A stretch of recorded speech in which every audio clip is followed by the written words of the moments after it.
대구 아기 고양이 떼죽음 결국 미제 사건 종결. 지난해 대구의 한 아파트 단지에서 새끼 길고양이 떼죽음과 관련해 학대 의심으로 경찰이 수사에 나섰지만 결국 피의자를 특정하지 못한 채 종결됐다. 21일 대구 동부경찰서 등에 따르면 동구 율하동의 한 아파트 단지에서 발생한 길고양이 사망 사건에 대해 지난 14일 수사 중지를 결정했다. 해당 사건은 지난해 11월 6일 오전 동구 율하동의 한 아파트 단지 화단에서 2달 남짓한 길고양이 4마리가 죽어있다는 신고가 접수되면서부터 시작됐다. 숨진 고양이들은 생후 2개월 남짓으로 추정되며 성인 여성 손바닥 크기에 불과하고 홀로 이동할 수 없을 정도의 어린 개체로 알려졌다. 학대를 의심한 대구길 고양이보호협회 등이 검안을 의뢰했고 고양이 4마리 모두 집어 던져지거나 뾰족한 물체에 찔린 흔적이 확인됐다. 4마리 중 3마리는 모든 신체 부위에서 심각한 골절이 있었다.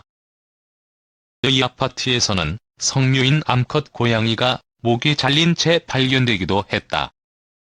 시민사회단체와 평소 고양이들을 살피던 주민들은 잔혹하게 죽은 이들에 대한 수사를 요청했다. 직접 현장 인근의 목격자를 찾는 현수막을 달았지만 이마저 훼손되자 누군가 고의로 이들을 살해했을 가능성에 경찰 수사 결과에도 관심이 모아졌다. 하지만 경찰은 피의자를 특정 지을 수 있는 단서를 끝내 찾지 못했다. 수사 반경을 넓혀 인근 주민 탐문과 폐쇄회로 TV 등을 분석했지만 증거 확보에 어려움을 겪었다. 고양이들이 지내던 장소와 그릇 등을 자체 감식했지만 범행 주체는 확인하지 못했다. 동부경찰서 관계자는 사건 유형에 따라 단서를 특정하기 어려울 때가 있지만 주민들의 관심이 워낙 높아 피의자 특정에 수사력을 집중해왔다고 말했다. 결국 사람에 의한 혐의점을 찾지 못했다. 이번 사건 역시 미제 사건으로 종결됨에 따라 동물 대상 범죄에 대한 우려가 커지고 있다. 지난해 동물보호법 위반 사범은 1000명을 넘어설 만큼 증가했지만 처벌은 저조해 우려를 심화시키고 있다는 지적이다.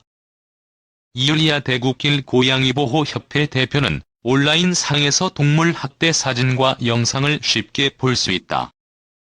관련 범죄는 늘고 있는데 처벌은 미비하다. 동물 학대는 사람을 대상으로 한 강력 범죄로 이어질 수 있다는 점을 인식해 적극적으로 대응해야 한다. 경찰 내 동물학대 전담팀 등을 꾸려 범죄에 좀 더 능동적으로 대처할 필요가 있다고 말했다. Cha là bình yên của đời con, cha dành tình yêu trọn vào nơi con,